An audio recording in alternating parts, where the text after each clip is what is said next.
Павелдың Ефестағы имандаштарға яҙған хаты. Беренсе бүлек. Алла ихтыяры менән Гайса Мәсихтең илсеһе Павелдан Ефес ҡалаһындағы Гайса Мәсихкә туғры булған изгеләргә атабыҙ Алланан һәм Раббы Гайса Мәсихтән һеҙгә мәрхәмәт һәм именлек булһын. Беҙҙе Мәсих аша күктәге бөтөн рухи байлыҡтар менән фатихалаған Раббыбыҙ Гайса Мәсихтең атаһы һәм Аллаһы данланһын. Алла алдында изге һәм саф булыуыбыҙ өсөн донъя яратылғанға тиклем үк ул беҙҙе Мәсих аша һайлап алды һәм беҙгә булған мөхәббәте хаҡына Гайса Мәсих аша беҙҙе үҙ балалары итергә алдан уҡ билдәләп ҡуйҙы. Был уның ихтыяры һәм маҡсаты. Ул быны үҙенең ғәзиз улы аша беҙгә бүләк итеп биргән бөйөк мәрхәмәте маҡталһын өсөн эшләне.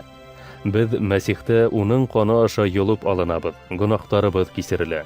Бының менән Алла сикһеҙ мәрхәмәтен күрһәтте.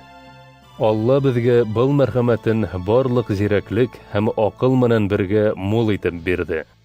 Ул Мәсих аша тормошҡа ашырырға ҡарар иткән ниәте буйынса беҙгә үҙ ихтыярының серен асты.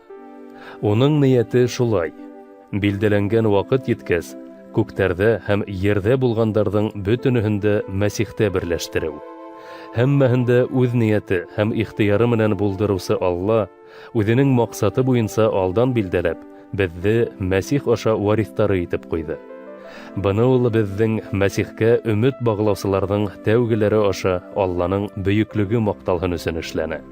Һеҙ ҙә хәҡиҡәт һүҙен, һеҙгә ҡотолоу килтереүсе һөйөнөслө хәбәрҙе ишетеп, Мәсихкә инанғас, вәғәҙә ителгән изге рух менән Алла тарафынан Мәсих аша мөһөрләндегеҙ. Ә Алла беҙҙе, үҙенеке булғандарҙы, тулыһынса йолоп алғанға тиклем, изге рух, аласаҡ мираҫыбыҙға ышаныслы билдә һәм шуның аша Алланың бөйөклөгөнә маҡтау булыр. Шуның өсөн мин дә һеҙҙең Раббыбыҙ Гайсаға булған иманығыҙ һәм бөтөн имандаштарға мөхәббәтегеҙ тураһында ишетеп, доғаларымда иҫкә алып, Аллаға һеҙҙең өсөн бер туҡтауһыҙ рәхмәт әйтәм. Һәм Раббыбыҙ Гайса Мәсихтең Аллаһы, шөһрәтле ата, уны яҡшыраҡ танып белеү өсөн һеҙгә аҡыл һәм асылыш рухы бирһен тип доға ҡылам.